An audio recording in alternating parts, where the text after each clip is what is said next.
Hey guys, welcome back to Reign of Survival and Fieldcraft. I'm Andrew, and what I have for you today are 10 ingenious ways to use military paracord for survival. Stand by.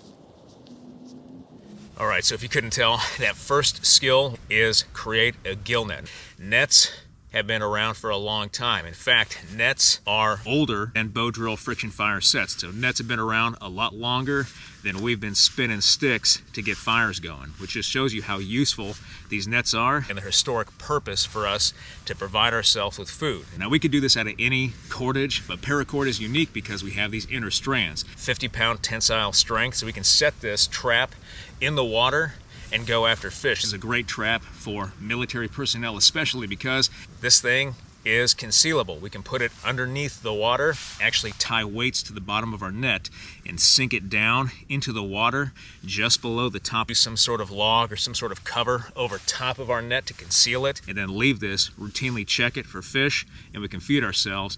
That gill net is going to be the first tool that we can use or make or craft with paracord. Let me show you how really quick. Alright, so really quick, you saw me use a stick to handle my gill net.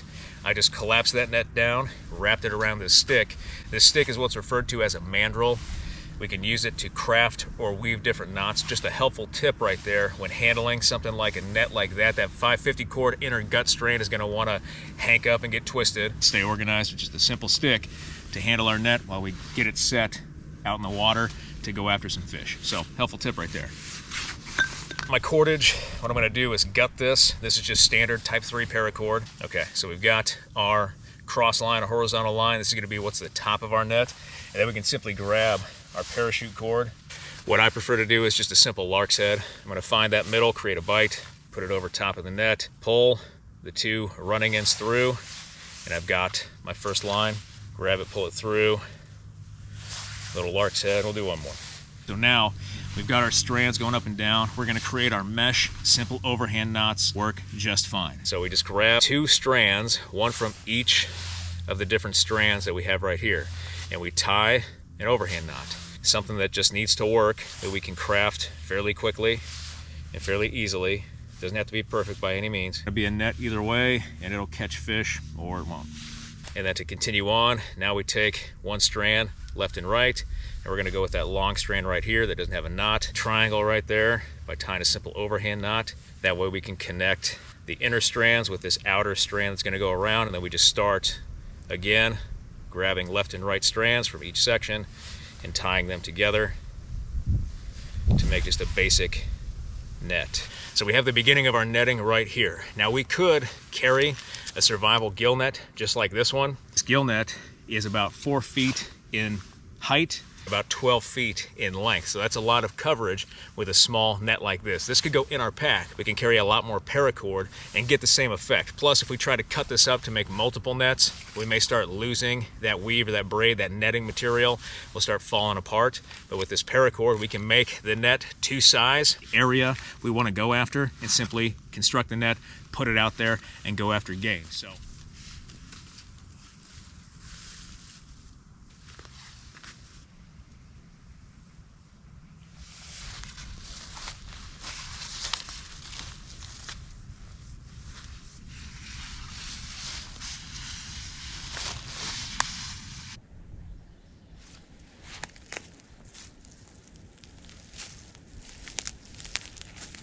Never hang a hammock any further up off the ground than you're willing to fall. All right, so if it's not obvious, a hammock is going to be that next item. Another idea using nets. Now, in the military PX, they sell little tactical hammocks that you can lay in, but they come with paracord, they come with little carabiners, so you can actually set this thing up, get up off the ground, or at least use this as a way to keep your gear up off the ground and somewhat dry. But a hammock is going to be a good shelter item. Again, we get up off the floor, We're away from the creepy crawlies. We're dry. We can get underneath a tarp that way and get a nice convective breeze under our shelter, especially in a swampy environment, a jungle environment, humid, hot environment, to get a little bit of that cooling air at night and stay relatively comfortable in our shelter. This hammock took about 100 feet of paracord. I was very generous in my setup, so the lines that we have attached up here at the top going down were roughly 10 feet in total length, and there's a lot of them. So we've got about 100 feet, maybe a little bit more of paracord. I'm trying to get rid of all this foliage green paracord because I absolutely hate it. Better way than crafting a giant hammock. And we're good to go.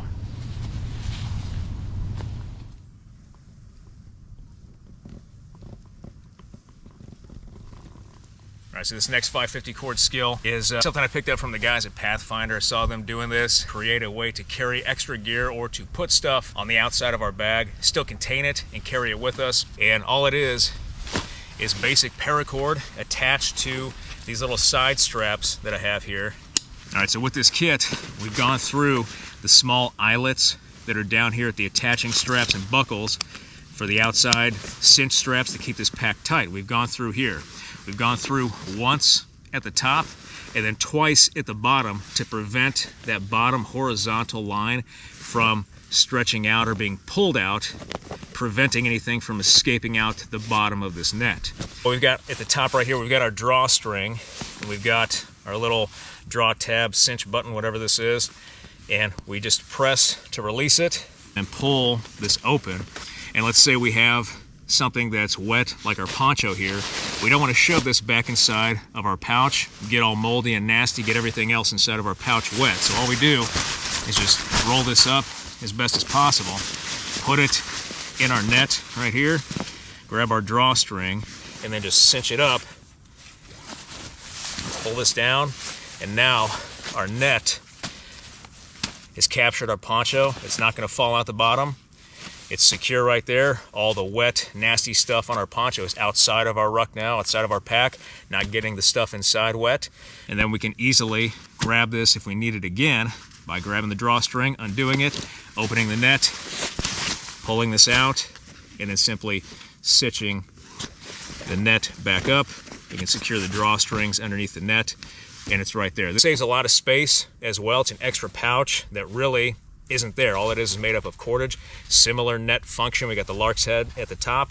We've got our overhand knots all the way down, creating our weave or our mesh of the netting, and then it collapses flat right on the pack, but we can expand it, put our kit in, and stow it. And so I really like this idea. Obviously, it's a pouch that basically sits flat. It's there when we need it. Plus, we can attach camo to this or vegetation and string it through this net to give us a little bit of vegetation if we want to conceal this pack as we lay it down on the ground for military purposes. There are two downsides I see with this, and that's this stuff getting caught on the vegetation around the area and then getting into these smaller pouches that we have. We can still open this up anytime, get in here and get our gear.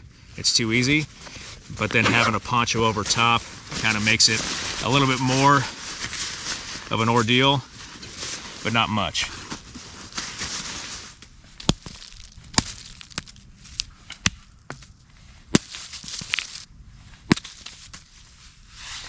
All right, so for this next skill, we're gonna need a stick, roughly arm's length, and something that's got a little bit of heft to it, relatively thick, about thumb size in thickness, or maybe a little bit bigger. Because what we're gonna make is something called a rock thrower. I saw this on another YouTube channel, and I believe that guy's YouTube handle is Doug North, and he made a video about a specific type of rock thrower that takes just a very simple piece of cordage, not very much, a stick, and then a few rocks, and you can turn this into a projectile weapon using rocks as the projectile to go after game or as a defensive tool. And I'd heard of something similar to this, but this is the simplest form that I've seen thus far.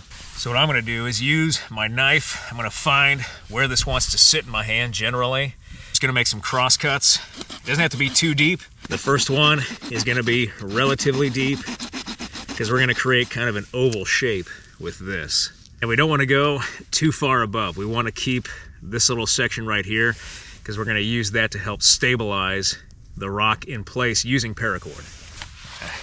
Take our knife, Let's get some of these notches out here.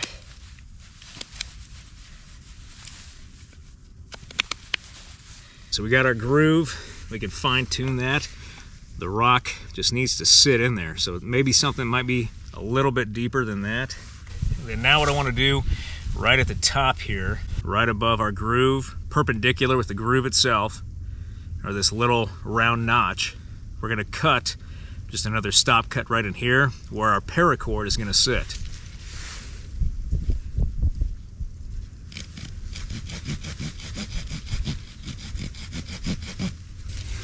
So we want something that looks just about like that. We've got our round notch right here, and then we've got a little stop cut or kerf right here where our cordage is going to sit.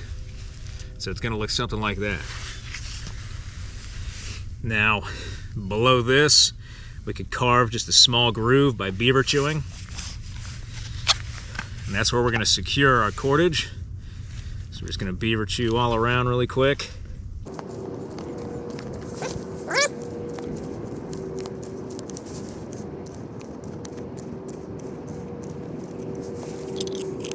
So now we've got our round notch, we've got our stop cut or the small kerf right at the top of our stick, and then a beaver chew all the way around. That's where our cordage is going to sit. And we're going to take our cordage and we're going to make just a simple arbor knot again, or a jam knot, something that's a non-slip knot. We don't want it coming loose on us. We're going to take it and put it around that beaver chew and really cinch it down. Make sure that it comes up and over the top like that. This is our little rock thrower. Now theoretically what's supposed to happen is we grab a rock, it sits in this round notch that we've created. We take the cordage up over top behind the stick itself and then over the rock to actually hold that rock in place with the string. We should be able then to hold this, secure it in place, notice how it's not falling out, and then use this to actually throw, increasing our leverage arm, giving us a lot more power when throwing these rocks and still being hopefully somewhat accurate. See if I can hit my little duck here from short range. Just put him right there.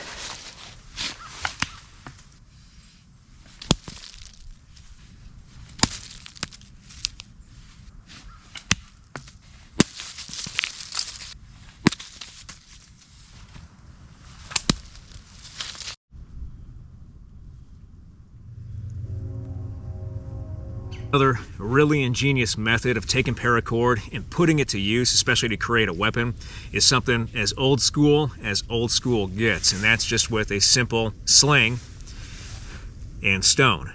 Now I've shown this before in a couple of videos, so I'm just going to go over the weave really quick. Pack this up, set it out of the way. The best way to do this is to get some stakes, just small stakes that we can hammer into the ground. We'll use our rock thrower as our baton. And we're just going to hammer these into the ground a little bit. So we stake out our keeping end, or our standing end of our cordage. We're going to go up and around, and then up and around. And we're basically going to have 1, 2, 3, 4, technically 5 loops, but we're only going to use the first 4. And we're going to take our running end now, and we're just going to go up underneath the first one, over top of the second, under the third, over the fourth. And we're going to pull all the way through. And then now we repeat the process, but backwards. So now we're going to go under the top string, or the fourth, over the third, under the second, over the first. We're just going to continue this process as we weave, going opposite directions each time. And it's going to start giving us our weave here. Once we get the hang of this, this becomes fairly easy. You can see our weave is already working right here. We can cinch this down closer to the side we start on each time. You can see our weave coming together right here. We would just keep going and then secure it through one of these eyelets over here on the end, or preferably through both loops that we created here, keeping it together. You'll notice on the end over here, we've gone through both top loops and then created a second loop coming back around and underneath, completing the actual sling. And so I'm not going to complete this one, but this is the pattern that we would use, and we'd secure it as best as possible over here so that our cordage that is going out is center as best as possible, and that when we grab both pieces of cordage, they fold together to give us a nice sized pocket. Now obviously the difficulty with this weapon is that it takes a lot of practice to be proficient. Sure, we could get lucky, but ultimately in survival we're going to have to practice with this type of weapon. And back in the day, David had plenty of time to practice this. In fact, culture still use this weapon all around the world, and there are guys way better than me slinging rocks across distance and hitting targets accurately. You can still do the same thing with paracord and make a decent survival weapon. It's one single piece of cordage. It's a long section. We can create one simple tool or weapon like this, be able to try to take down game or have a chance at taking down game. But then, if we need to, we can cannibalize this sling for its cordage and use it for other survival tasks, which is what makes this thing very ingenious. Good to go.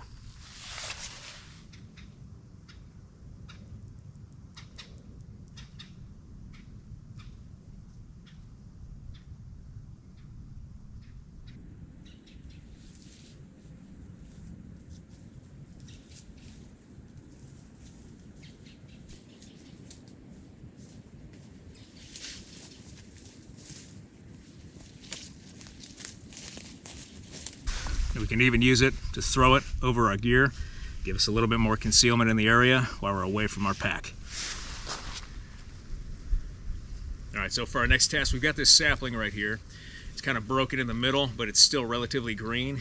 This time of year isn't really ideal for this. We want to do this specific technique when it's green out, when the vegetation is very lush, and we have a lot of material to work with. But this is still a really ingenious method for survival, especially using just a small hank of paracord, which is why we always have a piece of paracord in our pocket. And what we're going to use this sapling for is to give us improvised camouflage. We've bent it over, we got both ends right here. We're going to secure that with our paracord. With this oval shape, this is going to be the outline of, again, another type of net. This can be really hasty, it doesn't have to be perfect at all. Because what we're going to do is end up camouflaging this with vegetation and then either wearing it to give us a little bit of camouflage if we're down in the prone and we want to remain undetected, or we can take this thing, put it over our pack and conceal our pack while we're out doing whatever it is we're out doing in the field here. But what we're going to do is take out our knife. We're going to cut off the tips of both ends. We'll undo our spool here, and we're going to gut our 550 cord. We need to hang on to our guts, so let's just hang it over our pack and save it. And then now with this, what we're going to do is create, again, another arbor knot or just some sort of non-slip knot, and we're going to tie it around the bottom of our improvised camouflage. This thing is what's called just a Yeti, because you wear it and you look like a Yeti. So we're going to leave the running end of our sheath of our paracord out on the ground right now. We're going to grab our guts and we're just going to make a simple lattice work in between this oval shape of the sapling that we've created. So we grab the first one, tie a non-slip knot. Doesn't have to be perfect at all. In fact, the beauty of this is that it can be as ugly as we want it. We just weave in as best as possible. I like to wrap and then just go underneath the little loop I've created to keep that string in place. And all the little branches that are on this, just keep them on. It's only going to help us. And we continue wrapping. Another good part about this is that it really doesn't take much in the way of guts. And so we can use just a few pieces of that gutted 550 and save the rest for other tasks that we can do here in a minute. And then even as it's rubbing on the ground and getting a lot of that mud on it, that's good too, because it'll help cover up some of the white of the guts that we have here. And so we should have something like this. You can see we have just a basic lattice or network right here, and that's actually plenty for what we're going to do. Now all we need to do is get green vegetation, and we're going to start weaving that material through our net to finish up our Yeti. All right, so we got our green material. Now all we have to do is just weave it in and out of our Yeti as best as possible.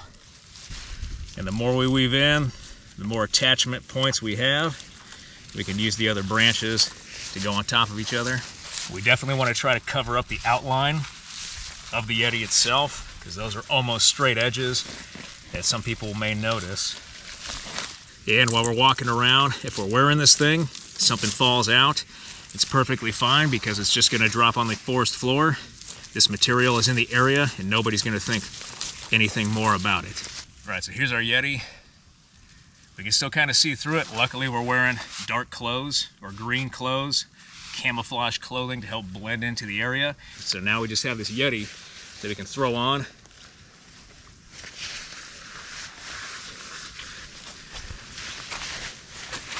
So now we have the Yeti over top of us as we're laying in the prone. This gives us a little bit of concealment over top of us to help break out that human shape, all right, from the shoulders over the head to the other shoulder, and then that V down into the armpits. That's definitely something we want. We also have a little bit of overhead concealment. If there are aircraft in the sky, UAVs, whatever, we can start to break up our outline that way as well to avoid detection from aerial assets.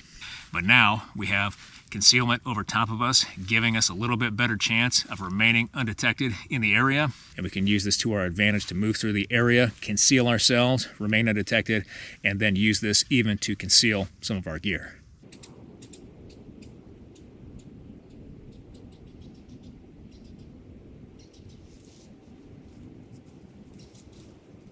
All right, so one way we can use this paracord as a medical aid device is as an improvised tourniquet. Now, I would argue that we don't want to use paracord as the tourniquet itself. We could use it potentially as a stopgap, but if we have a piece of paracord in our pocket, it's probably a high likelihood that we have our belt on us as well, and we could use that belt, because it's wider material, to actually provide a stopgap tourniquet to an extremity like our leg to prevent exsanguination or bleeding. But we can use the paracord as well as a stopgap if that's all we have. However, with paracord, the tighter we pull it around our leg, the more likely we are to create a secondary injury. This is dynamic cordage. It's not static, meaning that if this thing gets wet, it's going to stretch. If it stretches while we're trying to apply a tourniquet to ourselves using this cordage, it's just going to keep on stretching, meaning that we're also going to have to tighten it more around ourselves to stop that bleeding, which could actually thin out this cordage and create a secondary injury by cutting into ourselves. So we should always have some sort of good tourniquet on us, like a cat tourniquet or some sort of actually proven tourniquet that is designed to stop bleeding. That being said, we can actually use this paracord as a way to improvise a lock for a field expedient tourniquet. So we're going to use our rock thrower again, just a simple stick we're using for throwing rocks. We're using it as a baton. We could use it as a club or a throw stick. And now we're going to use it to help apply a tourniquet. How we do this is we have our stick. We're going to use our military cravat. This is an old school technique. A cravat is nothing more than a triangle piece of cotton. What we're going to do is roll it up on itself, increasing its strength. We have catastrophic injury to our leg and we want to apply a tourniquet. Normally we would go high and tight into the crotch with our cat tourniquet and cinch that baby down and twist until the bleeding stops. But if we don't have that ability and we need to create something that's improvised while we move that casualty to a second level of care, we can grab our tourniquet. We're going to go above the laceration and we're going to tie it one time as tight as we can get it. Notice how we have two ends right here. We're going to grab our stick, we're going to lay it right over top of that knot, and we're going to create a double knot. So tying once and then twice in a non-slip knot over that stick. And then now this becomes our windlass, and we simply turn until we have that tourniquet. I'll stop there. But now we have our tourniquet in place. We turn the windlass until the bleeding stops. We're compressing all of the muscle around the bone, closing off those blood vessels that are pushing blood out of our body right now. So we twist until the bleeding stops, but now we have to hold it in place. How do we hold it in place? We use paracord. We can take our little hank of paracord, and all we're going to do is go over top of the tourniquet. We're going to come up underneath the tourniquet, creating just a simple once over or one turn, because we want the cordage to twist around the stick, ends pulling each other. We want a lot of tension pulling the same direction we were twisting that tourniquet. And here we can secure with a non-slip knot, double it over, have a tourniquet completed, bleeding has stopped, and now we can move ourselves or the casualty to a higher level of care. Anytime we move the casualty, we want to check the tourniquet to make sure bleeding has not started again. If it has started again, undo the 550 cord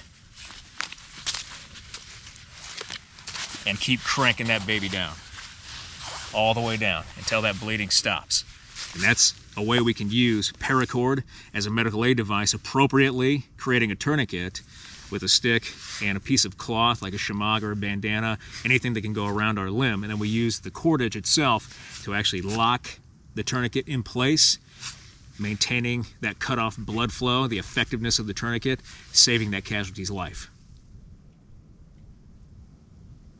All right, so another skill we can do, this is very simple, very easy for us to do, and create kind of a multifunctional tool, is that we have our match safe. And so we've got matches in here, our fire starting tool. We've got stormproof matches in this one, regular matches in the other one. And obviously this is our primary fire starting device, as you can see.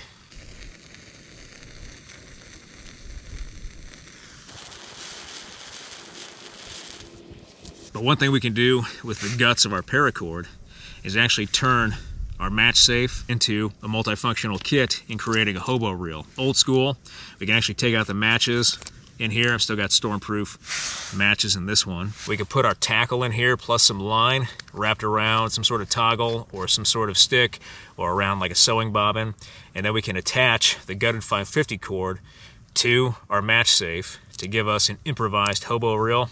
So we have our hook, we have our weight, and then we have our bobber, all on our match safe right here. We can fish at the water's edge right there, clean that animal or that fish out, and then start a fire potentially at the water's edge to cook our food and have our survival meal, and have a very small package of our hobo reel just like this, where you keep it secure in our pocket. It'll be ready to go anytime we need it. So just another idea right here. I thought this was a good idea given the fact that we have our fire starter. We have this small tube where we could actually put our tackle in and then create a hobo reel out of. This is very small, so we could just fish very quickly, wrap it all up, stow it, grab our catch, and move out. So decent idea right there. All right, so for this next 550 cord task, we're gonna be doing a little bit of knot work and rope work. Now what we're gonna do is take our heavy duty carabiner off of our nylon webbing. We're gonna grab our looped end, pull it through the first loop where we have it, and then from here it's coiled in such a manner that all we have to do is pull and it will come undone for us. We have an overhand knot at the end securing our two open ends, creating one big loop or one big bite of tubular nylon webbing here. And you can even see right here that at the end, one of those ends is coming undone. And you can see the actual tube of the tubular nylon webbing. That's how you know it's good. But what we're gonna do, keep this knot, and we're gonna come down to the actual loop. This is a great technique for mountaineering or just creating a simple ladder that we can use to get up a steep cliff on top of a mountain. And it's really only for those really steep inclines. So we get down to the loop, we're gonna create just another simple overhand knot. And this is where we would attach our carabiner. And from there, we take the carabiner and we would attach it to our attachment point where we want to set the ladder in place. And starting at the knot right here, we're going to come down maybe a foot. I'll grab the tubular nylon webbing with my non-dominant hand. I'll put my index finger in between, and then grabbing one side, I'm just going to pull out about 6 inches right there. I'm going to stop, keeping this secure, and then right here I'm going to do another overhand knot. And you can see if we had this thing hanging and we were trying to climb with it, you can see that it's going to be kind of hard to actually grab this, especially with gloves on in a winter environment or with snow if we're going up ice or whatever. And it would be extremely difficult to try to get our foot in this hole as it's just hanging, we would just end up kicking this thing all over the place. And so we want to establish some sort of hard rung or some sort of physical rung that separates the rope or the tubular nylon webbing and gives us a good handhold as well as a good foothold or a space where we can get our foot into that rung and then step down. And so what we can do actually is use paracord for that very thing. So what we're going to do, we're going to get our long section right here. We're going to grab our paracord, our little hank. We're going to pull it out, and we're going to do just a basic whipping. All we're going to do is create a bite. We'll make this a little bit longer than we want the rung of our ladder wide because we're going to cinch it down. We're going to hold this, come to the underside, and simply begin whipping the rung. It's going to want to fold over inside or outside. It doesn't necessarily matter. I'm going to tease it so it folds in on itself, so the actual fold will be facing up. And we're just going to continue whipping this.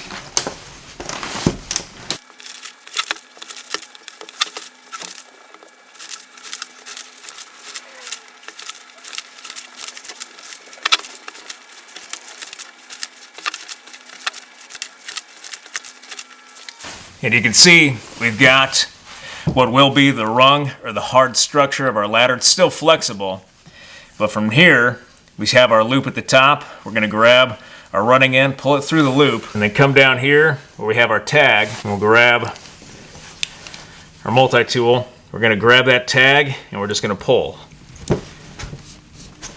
And it'll cinch down on itself. And now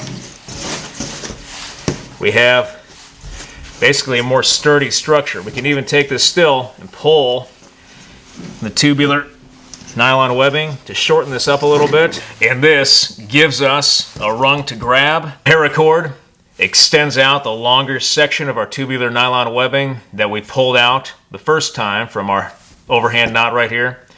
And it'll extend it out, give us a space where we can actually grab on, as well as get our foot in there. And now all we have to do is continue this process. We move up to our next overhand knot, and this time we come down about a foot, and we're going to switch off hands. We're going to use our dominant hand this time, and we're going to pull out 6 inches of webbing from the opposite side to keep the webbing even the entire time. So our anchor point with that carabiner will be directly flush with our ladder, or directly in line with our ladder. And then from here, we do another overhand knot, and you'll see we have one rung out to this side, that first rung, and then now we have another rung out to the opposite side. So we have one left and right that we can grab onto like a normal ladder. And then here, we could even use an improvisational method of tape to secure this rung. And so now we have our first rung off to my right, your left. Then we have our second rung off to my left, your right. Knots are a little easier to do on the table. Of course, we could hang this from a tree and actually test it out. But with that paracord and even 100-mile-an-hour tape, we can improvise and make a rope ladder with our tubular nylon webbing that would be our Swiss seat for rappelling, and create just a simple rope ladder to help us get up an inclined surface as we're doing mountaineering or mountain ops, all that kind of good stuff. So just another technique right there. All right, so something very easy for us to make that is great for hunting, trapping, going out, getting game off the landscape, and then being able to carry it back fairly easily is making just a simple game keeper like this. All it is paracord attached to a carabiner. We don't even really need this. We just need to create a loop with the paracord and secure it with a non-slip knot right here. And then we just have nooses down here. We can make these out of arbor knots, or we can use zip ties. And so how we make this with the zip ties, we're just going to grab paracord. We're going to make a stopper knot of some sort. A simple overhand knot will work. We're going to bend it down, create just a simple bite. We're going to grab one of our zip ties. Again, we could just create a simple knot and then loop this around our belt. We're going to grab that zip tie, tighten it down, and then cut off the ends. And this will be the top of our gamekeeper. And then down here, we do the same thing. Have one of our zip ties. To keep us oriented, we grab our little carabiner, put it through the top loop so we know that's the top. We keep it loose so we can actually cinch it down a little bit as well. That way we can actually attach it to this carabiner, flush it up a little bit, and then increase the size of our noose down here for larger game. We're going to create another stopper knot. I'm going to leave a little bit of a tag end right there. Just a little bit of an extension so we can grab that. We take our next zip tie. We're going to put it around just like we did the top. We're going to cinch it down. Not too tight because we want this to be able to move. That way we can put the noose around the animal's neck once it's dispatched and secure it and then wear it from our waist. Get rid of the tag end of our zip tie. And now we have one of the first nooses for our gamekeeper. So we can grab the animal we've dispatched, take the noose, widen it, put it over top of the animal's neck or the foot, whatever, cinch it down, and now we have a way to actually carry the game from our belt, just on our side. Take this off, hang it up in a tree once we get back to camp, and then we can process this animal out. It's a very easy task for us to do. This is great for hunting. We can make these ourselves so we don't have to buy them from the store. We just get 550 cord zip ties and a carabiner. Again, we don't even need a carabiner. We don't need the zip ties because we can create just a simple loop at the top, wide enough where we can get our belt actually through it. And then at the bottom with our tag end, create just a simple arbor knot or jam knot. Very useful knot to know.